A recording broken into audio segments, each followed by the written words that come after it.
믿지 않고 죽은 자들에게도 희망이 있을까? 굉장히 중요하고 특별히 우리가 전도하는 데 있어서 너무나도 중요한 주제인데 오늘은 신학적인 가설들, 신학적인 가설들이 여러분들에게 소개가 될 것입니다. 최근의 신학까지 이 문제에 대해서 답이 어디까지 와 있는가? 세계적인 신학자들이 이 문제에 대해서 어디까지 답을 하셨는가? 그분들의 그 이론, 그분들의 답을 여러분들에게 이제 말씀을 드리고, 이게 그분들의 주장이지요. 그러니까 우리들에게는 하나의 가설이에요. 그 다음에는 이제 우리가 그걸 어떻게 할 것인지 깊이 생각하고 토론도 하고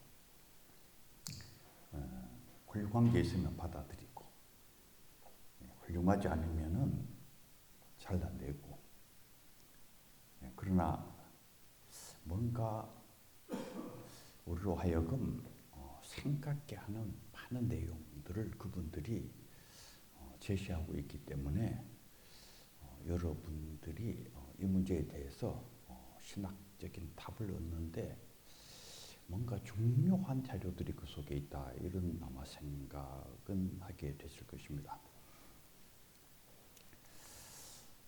믿지 않고 죽은 자들에게 희망이 있을까?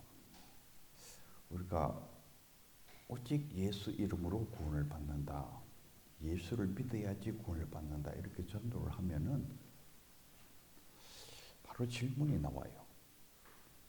그러면 예수님 전도되기 이전에 살았던 사람들은 전부 다 어떻게 되는 것입니까? 그분들은 다 지옥 갔습니까? 오직 예수 믿어야지 구원을 받는다, 이런 이제 참 믿음의 확신을 가지고 있는 우리들은 지옥 갔지, 이렇게 씩씩하게 답을 해요. 그러면은 그분들이 뭔가 좀 불편한 얼굴을 하십니다. 왜 불편한 얼굴을 하시냐면은 뭔가 합리적인 그 답이 아니라고 생각하는 거예요, 그분들은. 왜냐하면은 예수 그리스도의 복음이 전파되기 이전에 살았던 분들은 예수님의 복음에 전맥될 시간이 없었잖아요. 그런데 그분들이 지옥 갔다 그러면은 뭔가 이게 이상한 일이다, 나로서 납득이 안 된다. 또 그 사람들이 악한 사람이어 가지고 지옥 갔다 그러면은 납득이 좀 되는데, 착한 사람들이었을 경우에 그 착한 사람들도 지옥 갔습니까? 그럼 지옥 갔지. 그럼 세종대왕도 지옥 갔습니까? 그럼 지옥 갔지. 이순신 장군도 지옥 갔습니까? 지옥 갔지. 뭔가 그분들의 얼굴이 이제 좀 편하지가 않아요. 그럼 또 질문을 하십니다. 그분들이 공자님도 지옥 갔습니까? 석가모니도 지옥 갔습니까?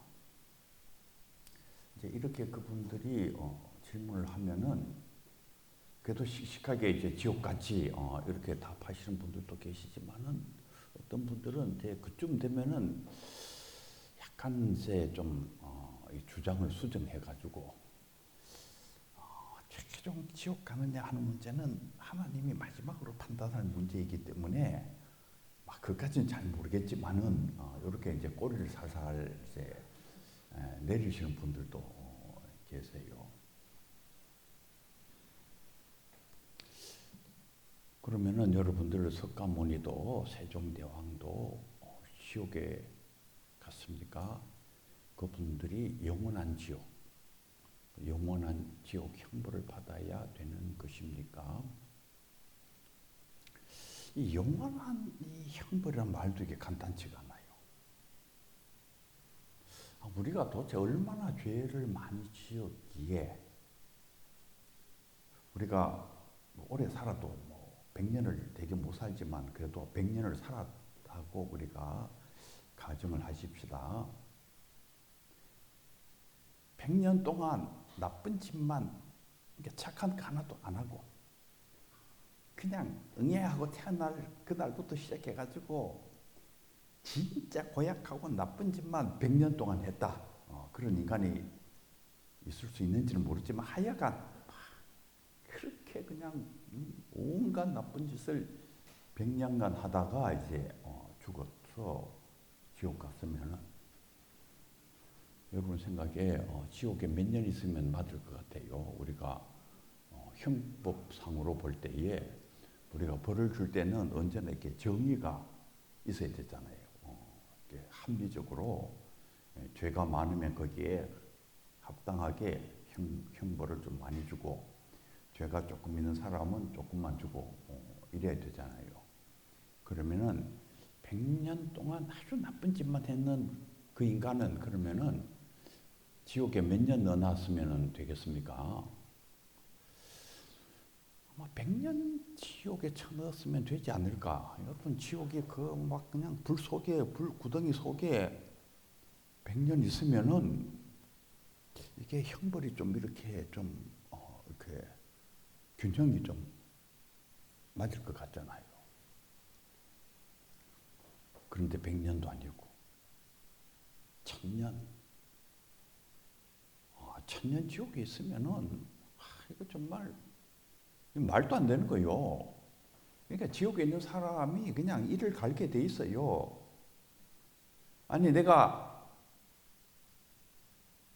100년밖에 못 살았는데 어떻게 1000년 동안 내한테 이런 형벌을 줄 수가 있느냐? 도대체 재판장이 누구냐? 나와라. 그 인간을 여기 쳐넣어가지고 그냥 만년 있게 해야 된다.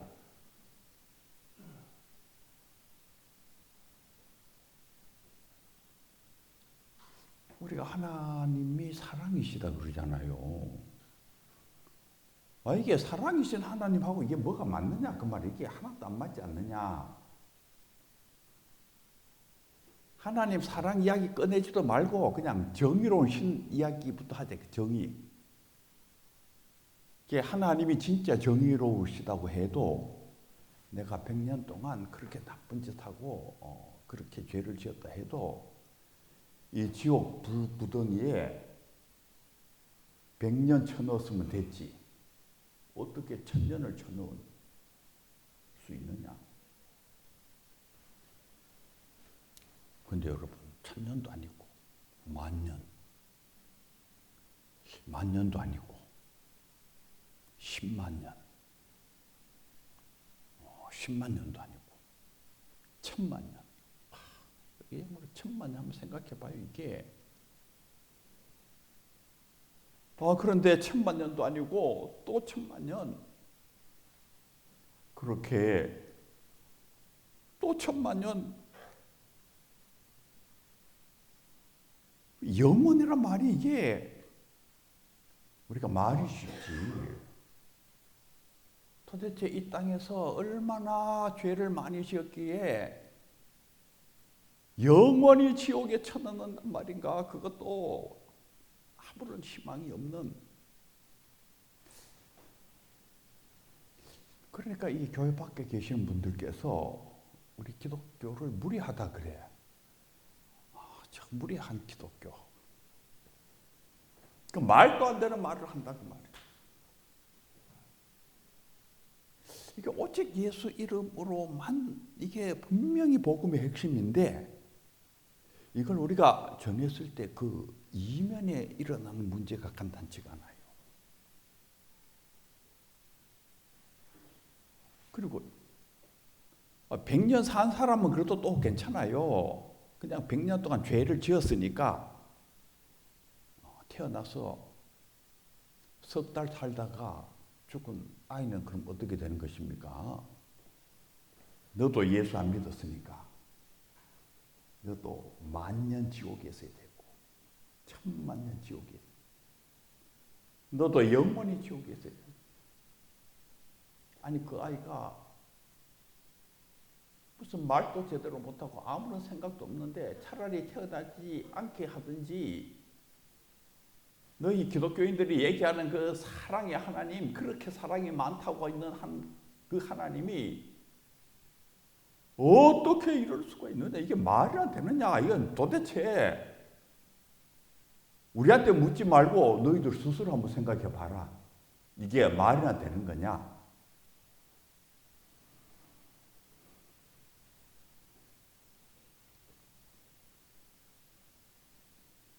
이 종교다원주의가 생겨나게 되는 배경도 이런 문제하고 관련이 있어요. 그러니까 예수님이 전파되기 이전에 그 살았던 분들은 뭐 양심을 통해서 심판을 받는다고 하든지 아니면은 다른 종교들이 있으니까 다른 종교를 통해 가지고 구원을 얻을 수 있는 길이 있었다. 이렇게 얘기해야지 이게 더 합리적이지 않느냐.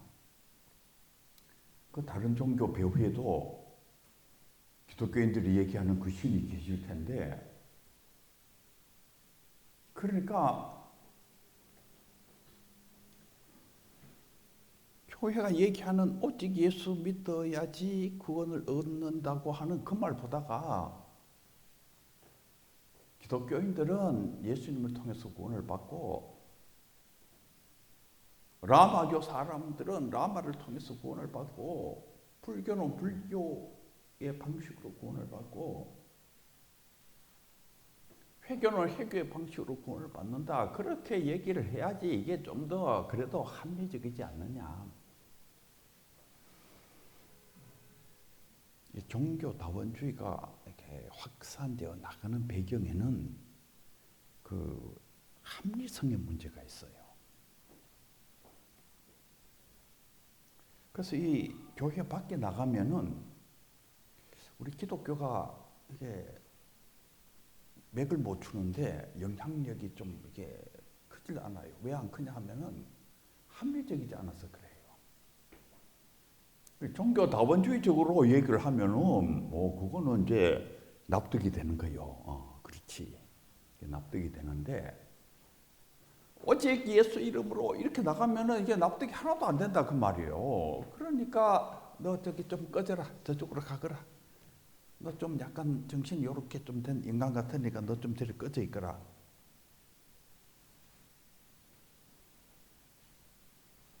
그리고 특별히 뭐 그냥 오직 예수 이름으로만 무슨 이런 그 근본주의 비슷한 사람들, 각 종교마다 약간 그 근본주의자들이 있잖아요. 그러니까 이슬람교회는 이슬람 근본주의자들이 있고 우리 기독교에도 기독교 근본주의자들이 있고 하여간 이런 근본주의자들이 있으면 이게 종교 전쟁이 또 일어나. 그냥 서로 죽이고 또 죽이고 그냥 막 정신이 없어요. 지만 옳다고 하니까 상대방 다 때려 죽이는 거거든. 그러니까 이거 종교 전쟁 막기 위해서라도 이게 얼마나 위험하냐 그 말이에요. 이 세계가 평화의 공동체가 만들어져야 되는데 우리가 가야 될 길이 평화의 길인데 그렇지만 절대적이라고 하는 저 인간들 때문에 세계가 평화가 없다고 말이에요. 그러니 이 평화로운 공동체를 위해서는 그 자기만 절대적으로 하는 저 인간들 좀 이렇게 해야 된다.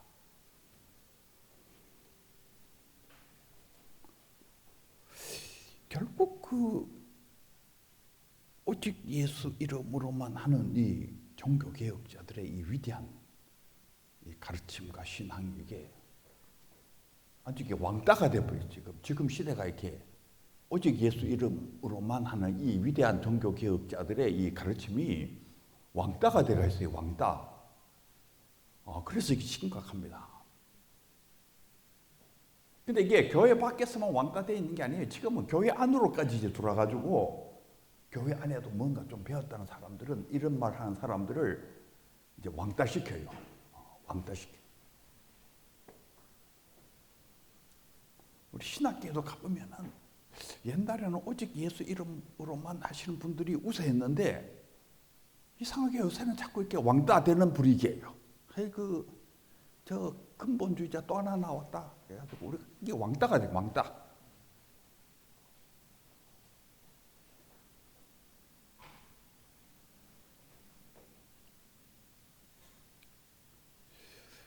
사도행전 4장 12절에 보면은 천하 구원을 얻을 만한 다른 이름을 우리에게 주신 일이 없느니라. 예수님 이름 외에 다른 구원의 이름이 없다 그 말이지요. 요한복음 14장 6절에도 보면은 내가 길이요 진리요 생명이니 나로 말미암지 않고서는 아버지께로 갈 자가 없느니라.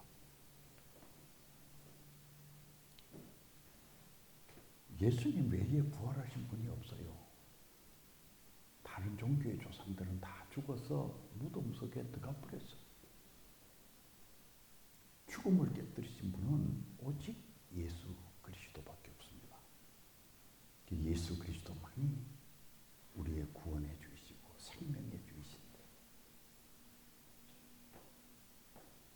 어떻게 이런 분위기 속에서 예수 그리스도만이 구원해 주시고 생명해 주이시라는 것을 얘기할 수가 있을까? 그럼 이 믿지 않고 죽은 자들의 문제는 이거 어떻게 답을 해야 되는 것일까?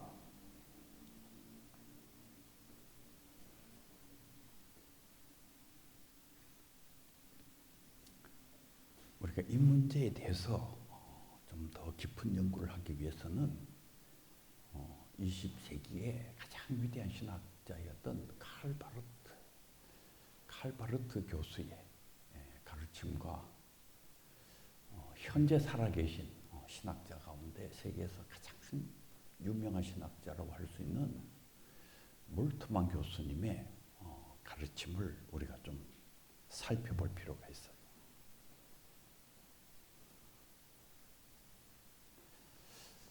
칼바르트 교수께서 1942년에 아주 그의 역작인 예정론을 출간합니다. 이 예정론이 출간되면서 세계가 엄청나게 놀랐어요. 칼바르트 교수께서 이 예정론을 쓰시면서 엄청난 이야기를 하기 시작했습니다. 그게 뭐냐 하면은 만민이 그리스도 안에 예정되어 있다는 말을 했어요. 칼바르트 교수는 예수 그리스도를 깊이 연구하면서 이 바르트의 신학을 그리스도 중심적인 신학이라 그러죠. 그의 모든 신학적인 그 근거가 예수 그리스도에 뿌리를 내리고 있기 때문에 그래서 그리스도 중심적인 신학이라 그래요. 예수 그리스도를 깊이 연구하면서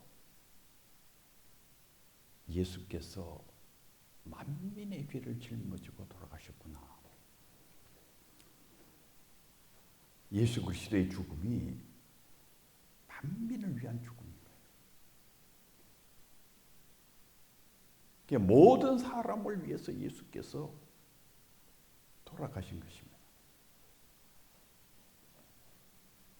영원전에 하나님께서 예수 그리스도를 예비하셨는데 예수 그리스도 안에서 모든 사람을 살리시려고 하나님께서 영원전에 작정하셨구나.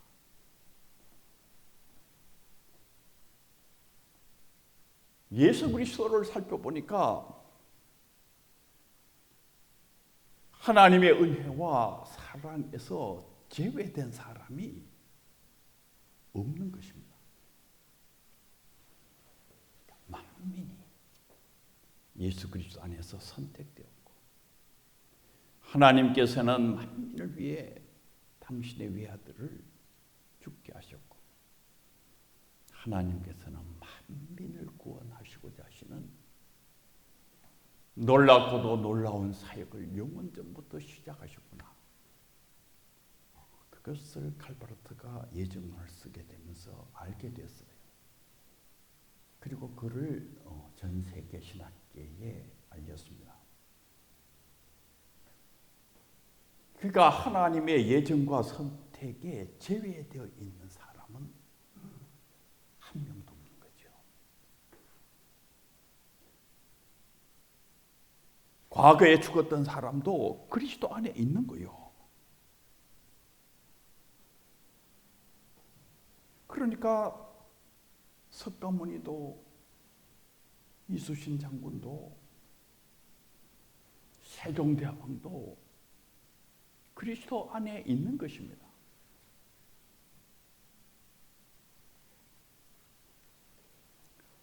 칼바르트가 예정론을 쓰고 난 뒤에 그 다음에 화해론을 썼어요. 이 칼바르트가 발표한 화해론이 20세기 후반에 또 전 세계 신학계에 엄청난 충격을 몰고 왔어요. 칼바르트는 화해론을 쓰면서 객관적 화해론을 얘기를 했습니다. 객관적 화해론이라는 게 뭐냐면은 예수께서 십자가에 돌아가실 때에 만민의 죄를 짊어지고 돌아가셨기 때문에 만민은 하나님과 객관적으로 화해되어 있다는 것입니다. 예수를 믿든지 안 믿든지 간에 만민은 하나님과 화해되어 있다는 거예요. 만민의 죄는 그리스도 안에서 용서되어 있고 모든 사람은 다 하나님과 화해되어 있다는 거예요. 이게 객관적 화해론이에요. 우리가 보통 교회에서 알고 있는 화해론은 주관적 화해론입니다. 주관적 화해론이라는 건 뭐냐면은 내가 예수 믿는 순간 내 죄가 용서되고 하나님과 화해되게 되었다 하는 게 주관적 화해론이에요. 그러니까 화해가 일어나는 그 결정적인 그 키가 되는 그 일이 나의 주관적인 믿음인 것이죠. 그래서 우리는 보통 예수 믿어야지 네가 하나님과 화해가 되고 네 죄가 용서되고 네가 구원받을 수 있다. 우리가 보통 그렇게 얘기하는 거예요. 그 배경에는 주관적 화해론이 존재하고 있는 것입니다. 그런데 칼바르트 교수는 그게 틀렸다는 거예요. 2000년 전에 예수께서 십자가에 돌아가실 때에 만민의 죄를 짊어지고 돌아가셨다는 거예요. 지금 예수 안 믿는 저 사람의 죄도 예수님께서 짊어지고 돌아가셨다. 저 사람의 죄는 안 짊어지고 네 죄만 짊어지고 돌아가셨다. 어디 성경에 그렇게 적혀 있느냐 그 말. 예수께서 돌아가실 때에 만민의 죄를 짊어지고 돌아가셨고 만민의 죄는 용서되었고 만민은 하나님과 화해되었다는 거예요. 이게 칼바르트 교수의 객관적 화해론입니다. 칼바르트 교수가 이 객관적 화해론을 발표하고 난 뒤에 세계 신학계가 막 정말 뜨거운 가마솥 그냥 부글부글 끓듯이 난리가 났어요. 이게 무슨 말이냐? 바르트 교수의 말을 들어보니까 맞는 것 같긴 한데 아닌 것 같기도 한 거예요. 정신이 없는 거예요. 만약에 객관적 화해론이 맞다면 만민의 죄가 하나님을 통해서 용서되었다면 그럼 만민이 다 구원을 받는다는 말 아니냐. 그래서 세계의 수많은 신학자들이 칼바르트 교수를 향해 가지고 질문을 했어요. 그러면은 당신께서는 만인 구원론을 주장하시는 분이십니까? 당신은 모든 사람이 구원받는다는 것을 얘기하기 위해서 지금 그 말씀을 하시는 것입니까? 질문을 했어요. 당신은 만인 구원론자가 아닌가? 당신이 만일 만인 구원론자라면은 그건 옛날에 이단으로 규정된 그 이단의 길을 당신이 지금 걸어가고 있는 게 아니냐?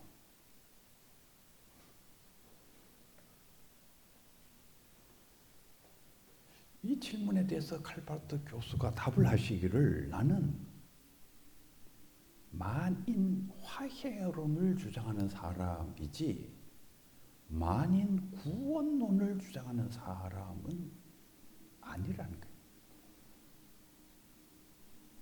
만인 화해론과 만인 구원론은 다르다는 거예요. 그래서 칼바르트 교수께서 다른 이유를 신학적으로 자세히 설명을 했어요. 자세히 설명을 했는데 그 설명이 워낙 복잡하게 설명이 돼서 읽어봐도 모르는 사람이 너무 많은 거예요. 도대체 헷갈리고 이게 무슨 말이냐.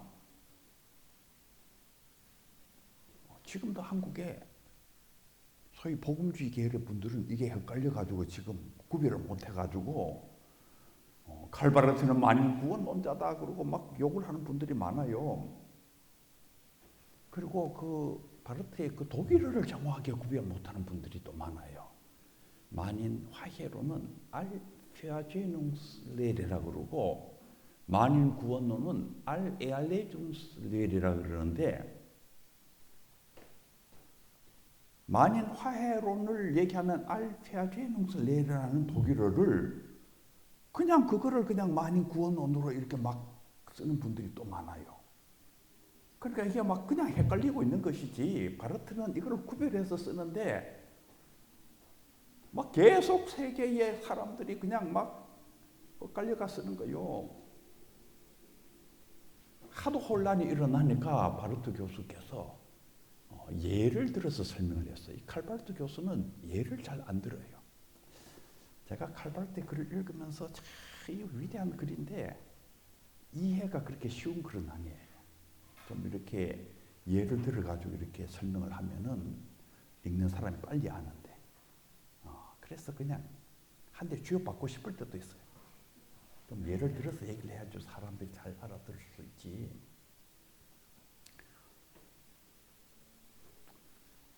바르트가 이제 제 제자 그러면 제자라면은 이제 쥐어박는 거지.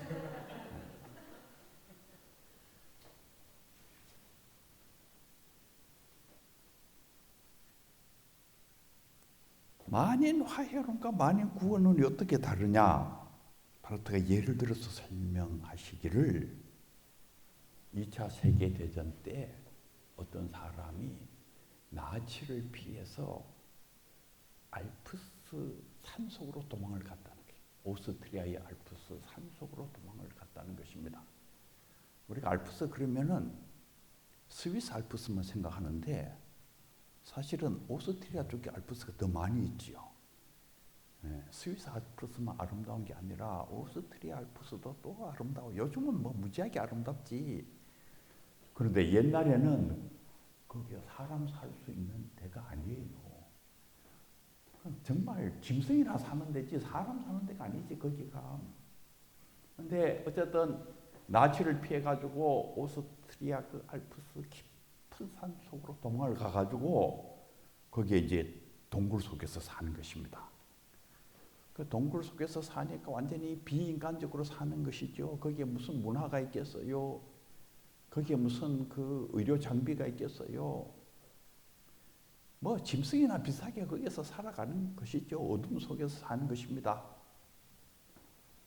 근데 거기서 피해서 도망을 가 있는 동안 나치가 망했어요. 그래서 오스트리아의 도시에 자유와 해방의 물결이 밀려오게 됐어요. 그런데 오스트리아의 여러 도시에 자유와 해방이 왔다고 해서 그 알프스 산 속에 도망을 가서 비인간적으로 짐승처럼 살아가는 그 사람에게 자유와 해방이 온 것은 아닌 것입니다. 그러면 그 사람에게 자유와 해방이 오려면 어떻게 해야 되느냐? 누군가가 나치가 망했다는 이 기쁜 소식을 그 동굴까지 찾아와서 전해야 되는 거예요. 칼바르트에 하면은 나치가 망했다. 이게 화해의 사건이에요. 십자가에서 사탄이 끝장이 나고 새로운 세계, 자유와 해방의 세계가 열렸다. 이게 십자가 사건이에요. 이게 복음이지요. 그런데 아직도 그 알프스 깊은 산, 그 동굴 속에서 살아가는 그 비인간적인 어둠 속에 살아가는 그 사람은 아직 구원을 받은 게 아니에요. 그 언제 구원을 받느냐? 나치가 망했다는 이 기쁜 소식을 전해 듣고도 안 믿을 수가 있는 거예요. 너 거짓말하는 거지. 나를 속여가지고 나치한테 팔아 넘기려고 하는 것이지. 안 믿으면 이 사람은 계속 그 동굴 속에서 어둠 속에서 살아야 되는 거예요. 그런데 언제 그 사람에게 자유와 해방이 오게 되느냐 하면은 나치가 망했다는 그 기쁜 소식을 사실로 받아들이고, 이게 이제 주관적으로 믿는 거예요. 사실로 받아들이고 그 동굴 생활을 청산하고 자유와 해방이 물결치는 이 오스트리아의 도시로 내려올 때에 비로소 그는 자유와 해방을 얻고 구원을 얻는 것이다. 나치가 망했다는 것이 바로 화해의 사건이고, 이 놀라운 소식을 듣고 받아들이고 믿고 동굴 생활을 청산하고 내려오는 것이 바로 그게 구원의 사건이라는 거예요. 화해와 구원은 다른 사건이라는 거예요. 바로 이 화해와 구원 사이의 시간이 교회의 시간이요, 성령의 시간이요, 선교의 시간인 것이다. 지금 우리는 바로 이 화해와 구원 사이의 시간에 존재하고 있다. 칼바르트 교수가 이렇게 예까지 들어서 설명을 하시니까 이제 사람들이 알아들었어요. 십자가에서 만민이 화해가 되는 감격적인 화해의 사건이 일어났구나. 그런데 모든 사람이 구원을 받은 것이 아니구나. 우리 개개인이 구원을 받으려면은 개개인이 예수님을 믿어야 되는구나. 그까지는 잘 이해가 됐는데, 칼바르트 교수의 그 만인 화해론, 객관적 화해론, 이거를 사람들이 이제 이해는 됐는데 한참 또 생각을 하다 보니까 또 문제가 발생을 해요. 무슨 문제가 발생을 하는고 하니, 그러면은 역사의 마지막 날 최후의 심판을 하는 그 날이 됐을 때, 그때까지 예수 안 믿고 있는 사람은 어떻게 되느냐? 그때까지 예수 안 믿었으니까 뭐 심판받고 지옥 가는 것이지, 이렇게 생각할 수도 있는데, 아니야. 하나님이 이미 용서하셨잖아. 그 사람의 죄를 하나님이 다 용서했는데 어떻게 그 사람을 지옥에 보낼 수 있단 말이냐? 결국 그 사람도 구원받는 게 아니냐? 이렇게 해가지고 이게 양파로 갈려졌어요. 칼바르트 이 만인 화해로는 결국 만인 구원론으로 갈 수밖에 없는 그런 구조를 가지고 있다. 이제 한쪽 분들은 그렇게 생각을 하고, 바르트가 믿어야지 구원받는다고 얘기를 하는데 그 무슨 말이냐? 결국 끝까지 안 믿으면은 심판받고 지옥에 갈 수밖에 없다. 이렇게 주장하는 분하고 이렇게 갈려버렸어요. 여러분 생각에 마지막 날 심판하는 그날까지 예수 안 믿고 있는 분은 구원을 받을까요? 못 받을까요? 이렇게 생각하면 받을 것 같기도 하고 이렇게 생각하면 못 받을 것 같기도 하고. 그래서 이 예수를 안 믿는 사람들은 바르트 신학의 관점에서 보면은, 그러니까 구원과 버림의 어떤 그 경계선상에 있어요. 그러니까 그리스도의 은총이 그분에게 비치고 있다 이렇게 얘기를 할 수도 있는데, 또 안 믿고 있으니까 그 어둠이 이분에게 여전히 덮고 있다. 이 두 개가 다 얘기를 할 수가 있는. 세계 신학자들이 칼바르트 교수가 화해론을 쓰고 난 뒤에 그 다음에 구원론을 쓰도록 계획이 되어 있었어요. 이 구원론이 이제 마지막 날 어떻게 되는지, 그러니까 이 칼바르트 교수께서 이제 여기에 대해서 최종적으로 이제 답을 하셔야 되는, 그러니까 세계 신학자들이 기다리고 있었던 것이죠. 이 위대한 신학자께서 이 문제에 대해서 어떻게 답을 하실 것인지 기다리고 있었는데, 1968년 이 칼바르트 교수는 구원론을 쓰지 못하시고 그만 세상을 떠나서요. 주님께로 가셨습니다.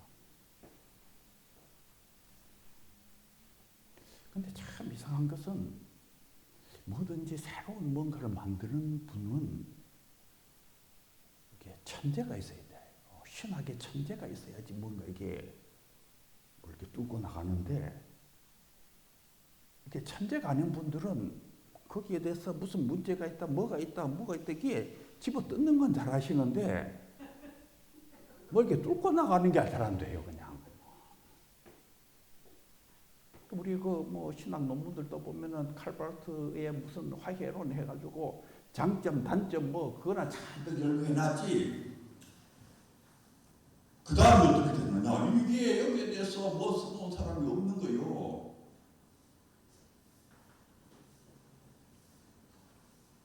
칼바르트 교수가 1968년에 세상을 떠났는데 그 이후에 감동불박하는 글들은 많았지만은 뭔가 여기에 대한 답이 제대로 안 나오고,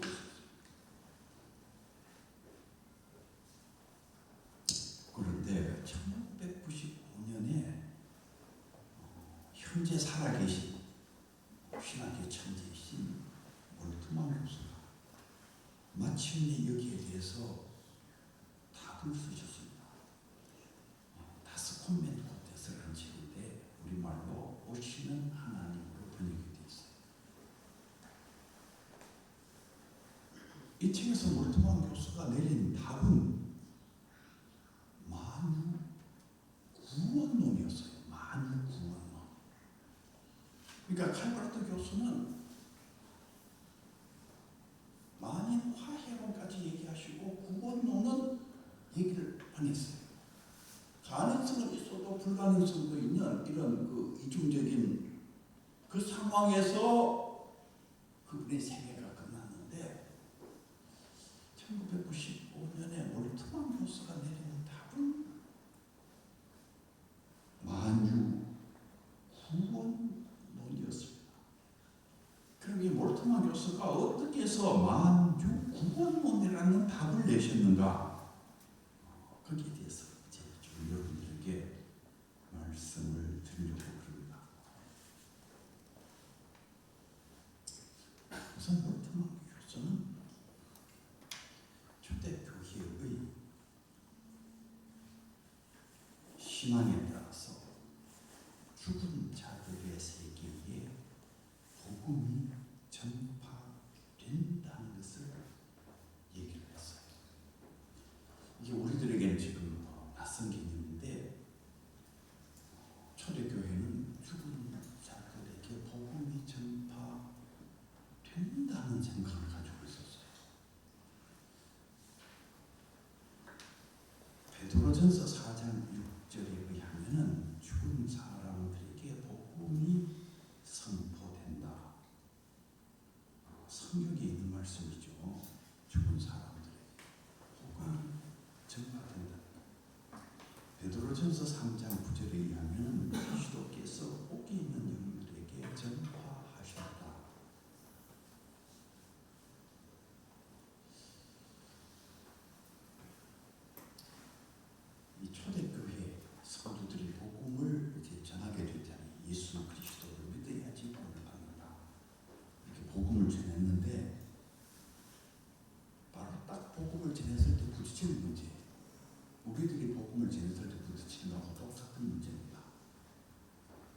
예수를 믿어야지 구원을 받는다 이렇게 복음을 전하니까 바로 그분들이 묻는 거예요. 그러면은 예수 안 믿고 돌아가신 분들은 어떻게 되느냐? 거기에 대한 초대교회의 답은 죽은 자들의 세계에 복음이 전파된다는 거였어. 당신이 예수 믿어서 구원을 받아야 되는 것과 마찬가지로 죽은 자들의 세계에 있는 사람들도 예수 믿어야지 구원을 받는다. 그들에게도 복음이 전파되고 있다.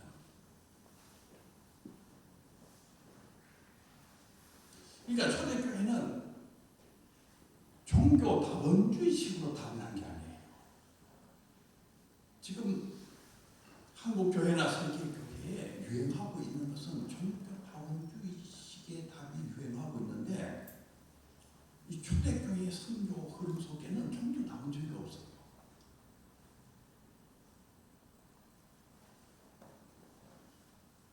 돌아가신 분은 어떻게 되느냐?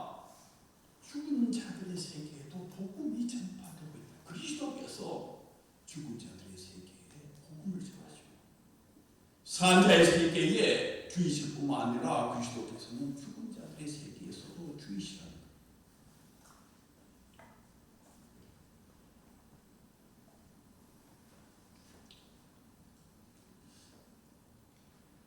이 죽은 자들의 세계 문제가 신학의 어떤 대상에서 잘려나가는 그 사건은 종교개혁입니다.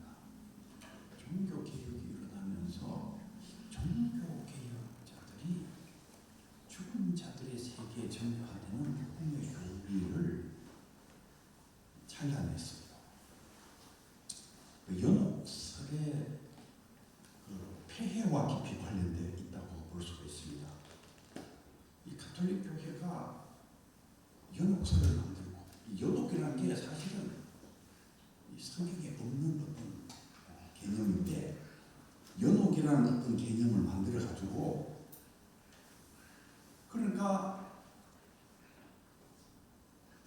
이 세상에서 완벽하게 의롭지 못한 자들은 다 어디로 가야 되는가 하면은 연옥에 가야 되는 것이죠. 그래서 연옥에서 이제 고생을 하는 거예요. 그 속죄 미사가도 있잖아요. 그래서 이게 다 타락한, 이게 바람직하지 않는 어떤 것이에요. 그러니까 이게 그 종교개혁 시대는 아예 그냥 그 면죄부까지 사잖아요. 이게 면죄부를 사면은 살아있는 사람의 죄만 용서되는 게 아니라 돌아가신 분의 죄도 용서가 되는 거예요. 그러니까 연옥에서 그냥 지금 몽둥이를 맞고 계시고 그냥 이렇게 뜨거운 물에 이렇게 그냥 굽히시고 계시는 우리 아버지 어머니가 자식이 이 면죄부를 사면은 그 죄에서 이제 해방이 되셔가지고 천국에 갈 수 있다. 그래가지고 그냥 이렇게 돈을 모으는 그게 중세 그 가톨릭교회 타락함이죠. 이 중세 가톨릭교회 이 타락은 주로 이 연옥의 교리 이것과 관련되어 있는 거예요. 죽은 자들의 문제하고 관련되어 있는 거예요. 종교개혁자들의 눈에서 볼 때 이게 모두 심각한 문제가 아니에요. 그리고 유럽은 태어나면서 다 유아세를 받잖아요. 그러니까 예수님 모르고 죽은 자들 별로 없어요. 그러니까 그 죽은 자들의 문제를 그 잘라낸 거예요. 그래서 연옥의 교리를 아예 그냥 잘라내고 죽음 이후에 변화가 있을 수가 없다고 생각하는 교리를 발전시켰습니다. 그러니까 이게 이제 우리 개신교 신학이 된 거죠. 종교개혁자들께서 이 연옥의 교리를 잘라내시고 연옥의 교리의 그 폐해 또 연옥의 교리 배후에는 행위구원의 어떤 문제점이 있어요. 그건 은총으로 구원을 받는 게 아니라 뭔가 하여간 이 소량을 받아서 만들어도 거룩한 뭔가를 가지고 있어야 되는 그 행위구원의 어떤 그런 잘라내시고 이제 오직 예수 그리스도의 믿음을 얘기하는 것은 아주 잘했다 이렇게 볼 수가 있는데, 이제 간단치 않은 문제는 이게 죽은 자들에 관한 문제예요. 초대교회가 가지고 있었던 이 죽은 자들의 세계에 전파되는 복음의 문제, 이거는 어떻게 해야 되느냐. 이것과 아울러서 죽은 자들을 위한 기도의 문제도 같이 연관이 되어 있어요. 이 동방교회에는 죽은 자들을 위한 기도가 있지요. 가톨릭 교회도 죽은 자들을 위한 기도가 있는데, 동방교회의 죽은 자들을 위한 기도는 가톨릭 교회하고 좀 달라요. 근데 이제 이 가보면 이렇게 촛불을 위에 하나 있고 밑에 하나 있고, 위에 거는 살아있는 사람을 위해서 이제 촛불을 켜고 기도해요. 아래는 이제 죽은 사람들을 위해서 기도합니다. 이제 교회는 죽은 자들이 그 죽은 자들의 세계에서 그리스도의 복음의 전매되도록, 그리고 그들이 그리스도의 은총의 전매되도록 기도할 필요가 있다, 이렇게 생각합니다. 그러니까 죽은 자들을 위한 기도는 동방 정교회에 있는데 이제 우리 개신교회에는 지금 없는 거예요. 그러니까 지금 이 죽은 자들의 세계에 관한 문제는 우리 개신교 신학의 바운더리를 지금 넘어가버릴 거예요. 그러니까 우리 개신교의 입장에서는 이게 하나의 가설일 수밖에 없어요. 이제 몰트만 교수님은 하나의 학자로서 이게 원래의 기독교의 본질적인 신앙이었다고 생각합니다.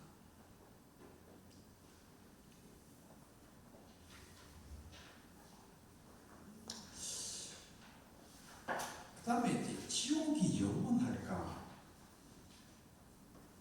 우리 보통 이제 영원한 지옥이라는 단어를 이제 아주 잘 사용을 하는데, 그 사이 이제 독일학계에서 이 영원이라는 단어에 대한 성서적인 단어에 대한 연구가 많이 발전됐어요. 아주 대표적인 분이 이제 발더 미하니스라는 분이 아주 많이 연구를 했는데, 이제 구약에 있는 그 영혼이라는 단어, 올람이라는 단어, 그리고 신약에 등장하는 영혼이라는 단어, 헬라어 아이오니오스, 이 헬라어나 이 히브리어나 이 두 개가 다 복수형이 있다는 게 영혼이라는 단어다. 우리 한글의 영혼은 복수형이 없어요. 그런데 영혼들 안 되잖아요. 중국말에도 영혼들 그런 게 안 되는 거예요. 근데 이 헬라어나 히브리어의 영혼이라는 단어는 들이대는 거예요. 복수형 가능한. 그러니까 이 복수형이 가능한 거하고 복수형이 가능하지 않는 것하고가 차이가 있다. 그러니까 언어학적으로 차이가 있다는 거예요. 그러니까 복수형이 있는 것은 끝없이 계속되는 긴 시간을 얘기하는 것이고, 복수형이 없는 것은 우리가 생각하는 진짜 영원, 그런 개념입니다.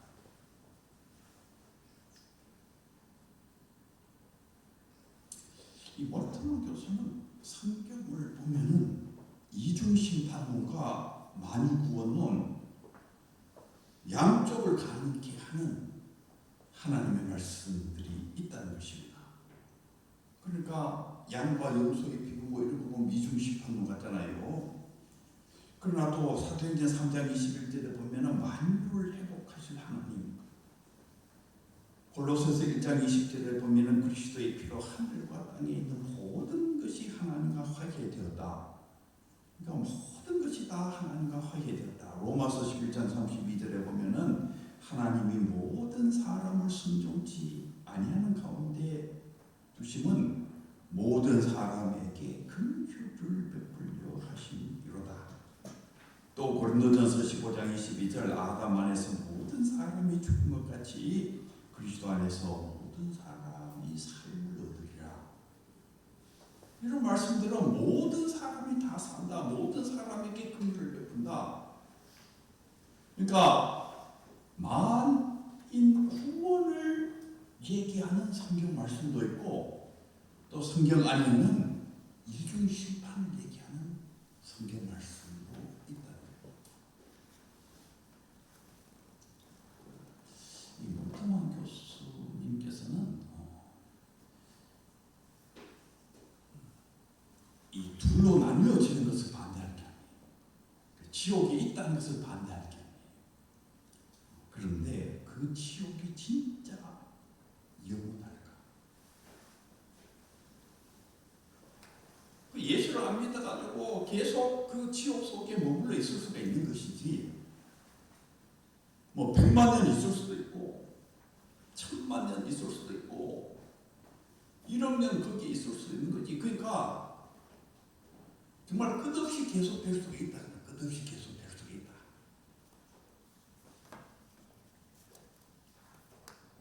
그러나 언젠가는 그리스도의 은총에 전백되지 않겠느냐 그 말이에요.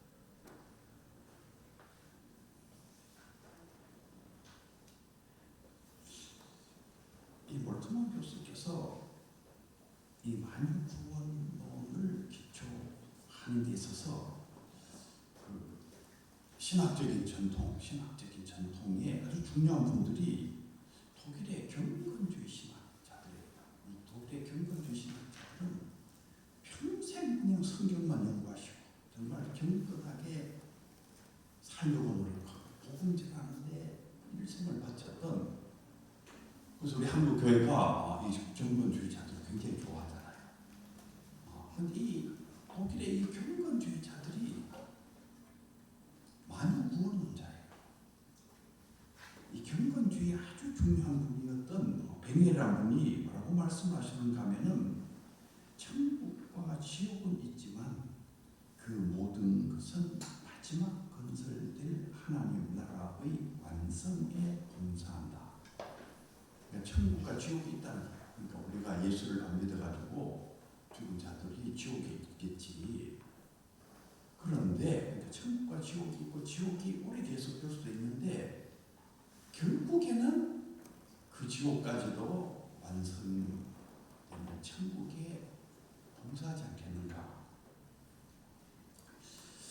따라서 지옥의 고통은 영원하지 않다. 이 뱅헬의 탁월한 제자였던 웨팅어라는 분이 자신의 스승의 이론을 더욱 발전시켰는데, 이 웨팅어에 의하면은 은혜의 선택이 하나님의 길의 시작이라면은 만유의 회복이 그것의 목표이고 천국이다. 하나님은 영원 전에 예수 그리스도 안에서 만유를 선택하셨는데 그 은혜의 선택이 시작이라면은 마지막은 결국 만유를 회복하는, 모든 것을 다 살려내는 그것이 결국 역사의 마지막이 아니겠는가.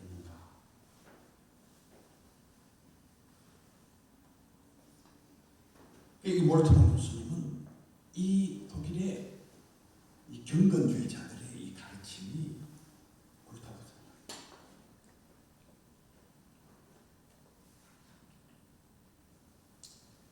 다음에 세 번째로 중요한 것은 그리스도의 지옥 여행과 파괴된 지옥.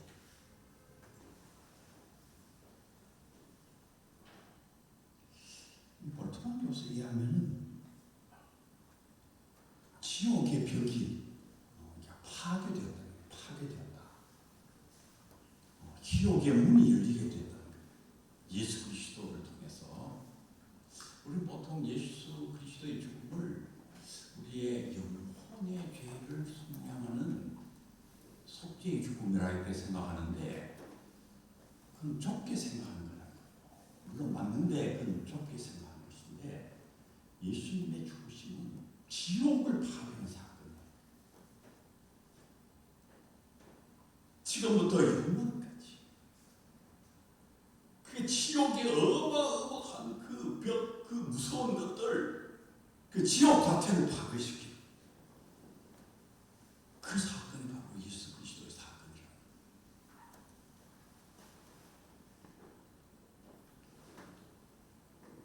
그리고 지옥에도 그리스도의 은총의 빛이 전달이 됩니다. 우리는 보통 지옥 그러면은 완전히 가망 없는 어떤, 이제는 영원히 가망 없는 어떤 그냥 막 이렇게 막혀 있는 어떤 것으로 생각하는데, 그게 아니라 지옥이 파괴되어 있고 지옥 안에도 그리스도의 은총의 빛이 전달됩니다. 그러니까 지옥에서 고통하고 있는 사람들이 지옥에서 빠져나올 수 있는 길이 있는 거예요. 있다.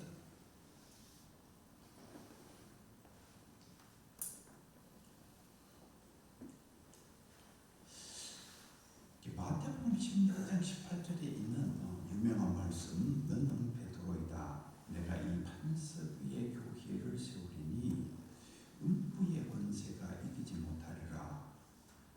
이 음부의 권세, 여기 우리말로 권세라고 번역이 되어 있는데 사실 이게 헬라어로 보면 이게 문이에요. 음부의 문. 그러니까 주는 그리스도시고 살아계신 하나님의 아들이시니이다 라는 이 위대한 복음, 이 위대한 신앙이 음부의 문을 연다. 음부의 문을 열다. 그러니까 음부에 갇혀있던 자들이 음부의 문을 열고 나오는 그 어마어마한 복음을 하게. 어마어마한 복음. 그러니까 우리가 이 세상에서 예수를 믿으면은 이 지옥의 고통에서부터 해방이 되고 정말 하늘의 기쁨을 맛볼 뿐만 아니라 죽은 자들에게도 역시 그 가능성이 열려있다.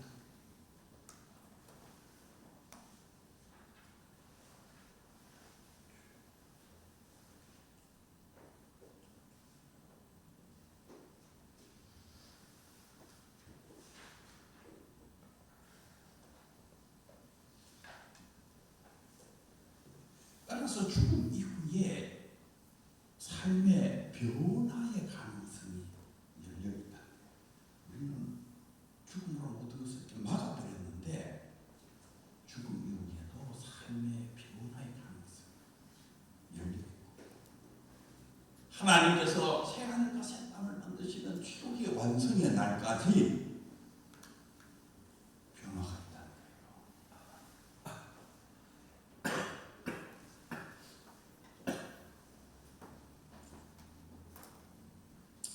이 길은 우리가 통상적으로 얘기하던 그런 종교 다원주의 길이 아니에요. 오직 예수 그리스도. 초대교회도 언제나 오직 예수 그리스도였죠. 오직 예수 그리스도. 다른 길이 있는 게 아니라 오직 예수 그리스도. 예수 그리스도 안에 나타나는 이 어마어마한 하나님의 용서와 사랑, 긍휼, 그리고 그 그리스도 안에 있는 놀라운 능력, 그 그리스도 안에 있는 전 세계를 변화시키시는 어마어마한 그 사건들,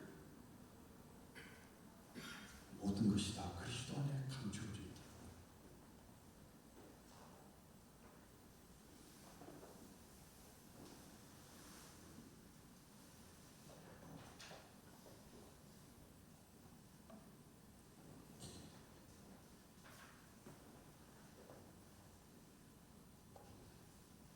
인간의 결정과 하나님의 결정의 질적인 차이.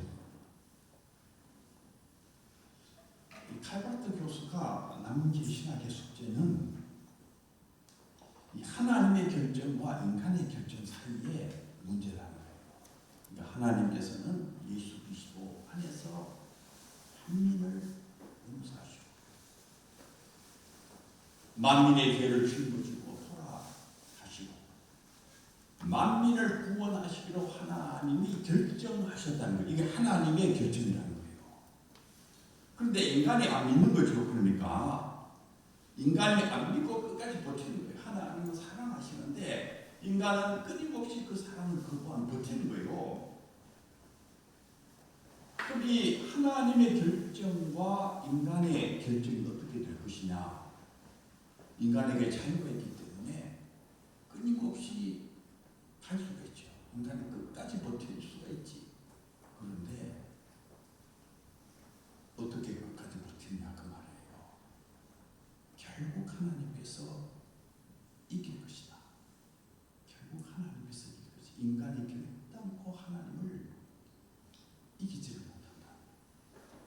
그러니까 인간이 결단을 해가지고 하나님께 반역하고 그냥 끝없이 정말 그 어둠을 계속할 수가 있죠. 정말 영원, 그런 의미에서 영원히 그냥 끝없이 계속되는, 끝없이 하나님께 반역하는 그 길을 끝없이 갈 수가 있지만은 인간은 진짜 영원하신 하나님을 결코 이길 수가 없다는 거예요. 결국 하나님께서 이길 것이다. 그러니까 하나님의 결정과 인간의 결정은 대칭적인 것이 아니라, 보통 우리는 대칭적으로 생각하는데 심각하게 비대칭적이다. 하나님의 은혜와 긍휼이 압도적으로 크다는 거예요. 그리고 그게 마침내 이기게 될 것이다. 그러니까 바르트가 남겨놓은 이 신학의 숙제가 결국 만인 구원론으로, 또 만인 구원론으로 갈 수밖에 없을 것이다.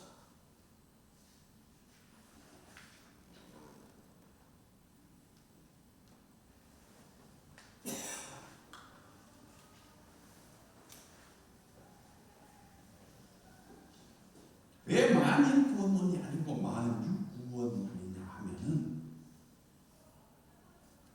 그 사이에 바르트 이후에 생태학적 신학이 많이 발전을 했어요.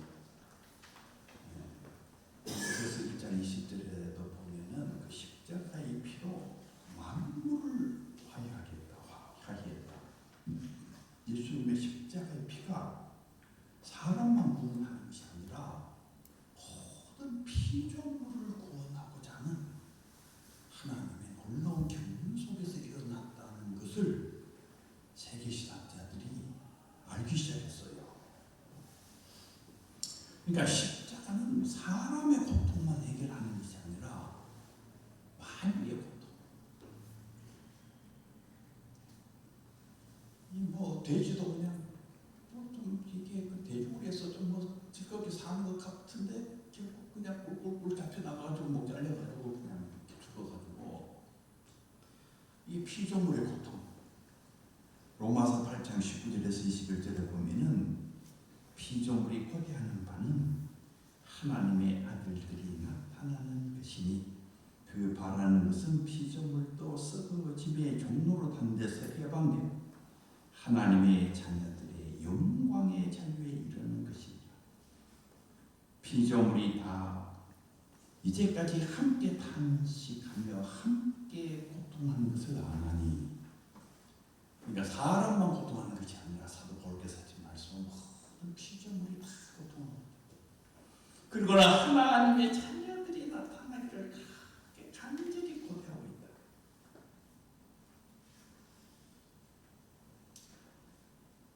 이 구약 성경의 그 메시아 왕국에 대한 그 비전들을 보면은 이사야 11장 6절을 보면은 그때에 이리와 어린 양이 함께 살며 표범이 어린 염소와 함께 누르고 송아지와 사자 새끼가 함께 누르며 어린 아이들이 그것들을 돌볼 것이며, 이 구약의 이 메시아 왕국의 그 비전들을 보면은 무슨 사자 어린 양 잡아먹고 이런 게 아니에요. 전부 다 이렇게 함께 놀고 있는, 이게 피조물 속에도 평화가 깃들어 있고 기쁨이 깃들어 있는, 하나님의 궁극적인 목적은 물론 사람이 그 중심에 있죠. 사람이 그 중심에 있는데 전체 이 피조세계, 이 코스모, 이 전체, 이 전체를 구원하는 하나님의 계획이라.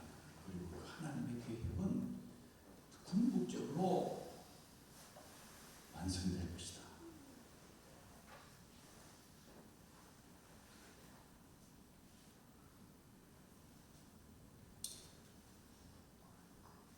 죽은 자로부터의 부활과 죽은 자의 부활, 이런 것도 이제 우리 구별해요. 우리가 예수 믿는 사람들이 먼저 이렇게 부활한다든지, 또 천년왕국에서 먼저 이제 부활한다고 이런 우리 이미지를 생각하면 이거는 이제 죽은 자들로부터 일어나는 부활. 그러니까 우리 먼저 예수 믿는 사람들에게 주어진 어떤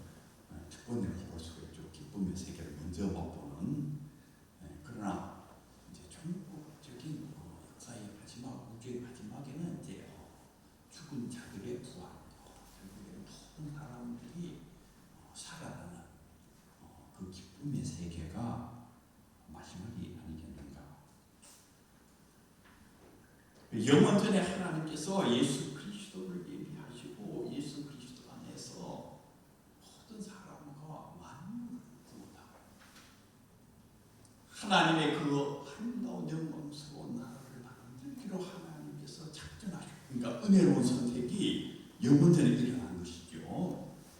그 은혜로운 선택을 마치고, 이 은혜로운 선택에 대한 그 이미지는 몰트만이 그 칼바르 댁에서 이어 받아왔다 이렇게 볼 수가 있어요. 그 은혜로운 선택이 영원전에 있었다면은 바르트는 마지막 종말에 어떻게 될 것인지에 대해서는 글을 안 쓰고 죽어버렸어요. 돌아가셨는데 그걸 이어받아가지고 몰트만이 결국 마지막은 만물 구원으로 귀결될 것이다.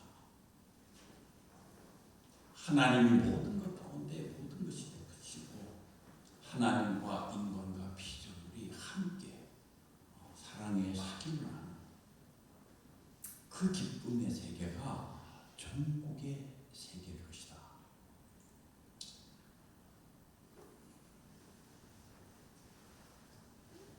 자, 이게 이제 1995년에 몰트만 교수가 오시는 하나님이라는 책에서 발표한 또 세계를 놀라게 한 구원론의 핵심적인 내용이에요. 그러니까 이 몰트만의 마음 구원론의 관점에서 보면 믿지 않고 죽는 자들에게 희망이 있는 거죠. 희망이 있는 거예요. 그들이 죽은 자들의 세계에서 그리스도의 은총에 전맥되기만 하면 그들에게도 희망이 있다.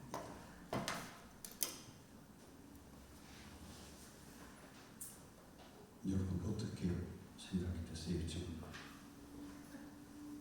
칼바르트에서부터 몰트만까지 내려가는 20세기 후반 새롭게 전개된 이 구원론의 이 새로운 지평,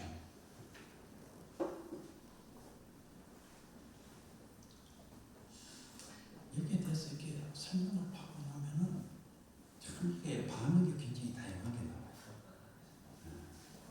정말 훌륭한 가르침입니다. 이렇게 받아들이시는 분들도 아무리 생각해도 이단 비슷합니다. 이렇게 부정적으로 보시는 분들도 있고, 중간에 굉장히 편차가 많아요. 이거는 우리에게 주어져 있는 하나의 그 도전이라고 볼 수 있어요. 어떻게 보면은 이 20세기의 후반에 이 신학의 거장들께서 이제 우리들에게 이렇게 제시해놓은, 그러니까 이거를 어떻게 할 것인지는 이제 우리가 판단을 해야 되는, 이거를 그냥 통째로 그냥 받을 것인지 아니면은 성별에서 받을 것인지 아니면 여기에도 어떤 심각한 문제가 있는 것인지 또 이제 크리티컬하게 이게 접근해 봐야 될 필요가 있는 것이 아닐까. 이분이 이 두 분께서 하신 말씀이 정말 다 맞는 말씀일까? 이것도 다시 한번 이제 검증이 필요한. 제 생각에는 21세기 세계 신학은 이분들이 발전시켜 놓은, 아니면 또 어떻게 보면 우리 앞에 던져 놓은 이 대단히 그 중요한 문제들을 어떻게 이제 여기에 대해서 리스판스를 하고 발전시켜 나갈 것인가가 이제 이 21세기 세계 신학의 굉장히 중요한 과제라고 볼 수가 있어요. 그런데 이제 제가 이제 여기까지는 얘기하고 이제 가버리면은 여러분들이 뭔가 좀 거시적한 느낌을 받을 가능성이 있어요. 그래도 뭔가 이제 좀 이렇게 얘기를 해주고 가야 되니까. 제일 중요한 문제에 대해서만 무슨 답을 하고 가려고 해요. 뭐냐면은 역사의 마지막이 정말 만국 구원일까 하는 문제. 역사의 마지막이 정말 만국 구원일까. 사실 칼바르트 교수는 만국 구원을 얘기한 것 아니에요.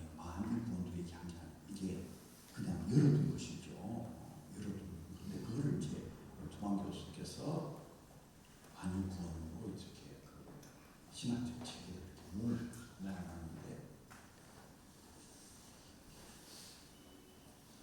성경과 그리고 초대교회의 어떤 전승들을 좀 자세하게 연구할 필요가 있는데 초대교회 때도 많은 구원을 얘기하신 분들이 있어요.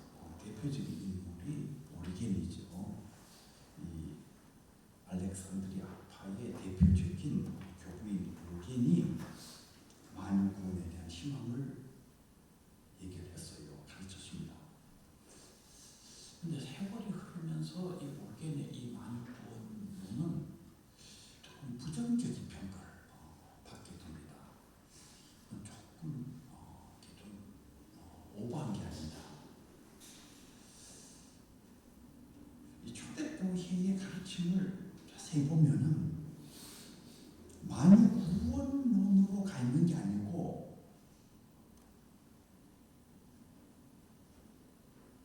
이거를 열어뒀어요. 그러니까 이렇게 된다가 아니고 두 개의 가능성을 그냥 열어둔 상태.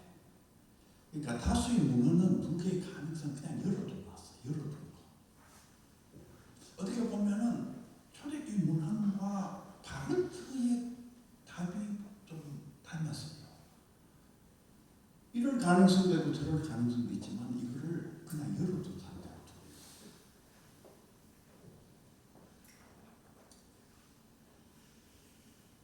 근데 저는 열어둔 게 더 맞는 게 아닌가 이런 생각을 합니다.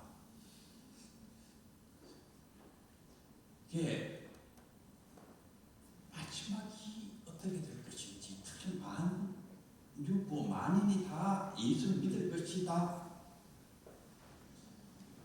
너무 기계적인 답 같아요. 그건 성경도 그렇게 얘기하지 아니하고 또 초대교회의 압도적인 다수의 문헌도 그렇게 얘기하지 않고 있습니다. 어디까지 얘기를 하고 있는가 하면은 땅끝까지 급하게 예수님을 전해라. 믿지 않는 자들은 버림을 당한다. 그냥 그까지만 얘기가 돼 있어요. 더 이상 다 구원을 받는다가 아니고.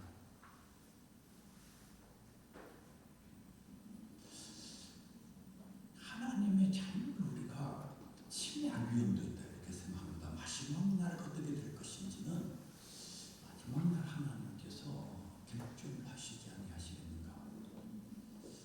우리가 너무 지금 이 자리에 앉아가지고 너무 마지막 날을 사변하는 것은 조금 오버하는 것이다.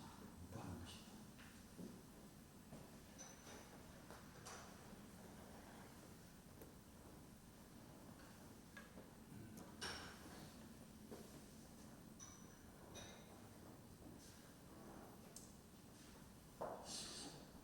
인간에게 자유를 주시면은 그 뒤가 어떻게 될지는 하나님 자신도 열려져 있어요.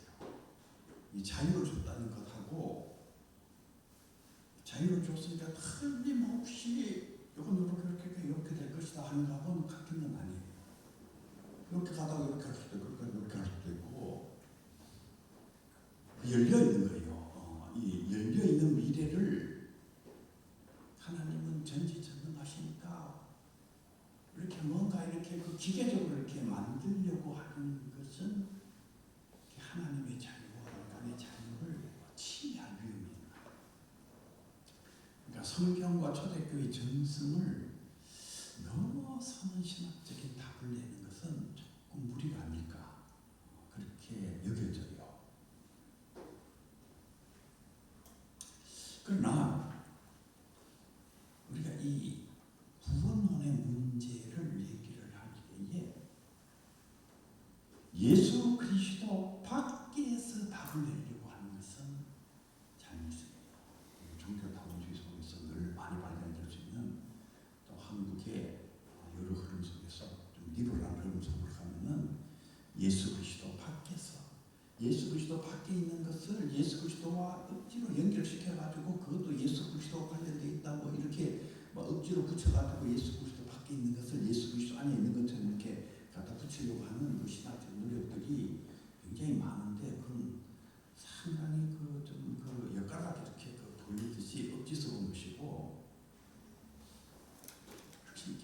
정서적인 초대교회 이렇게 정성을 우리가 존중한다면 예수 그리스도 밖에서 구원의 가능성을 여는 길은 잘못된 것이다.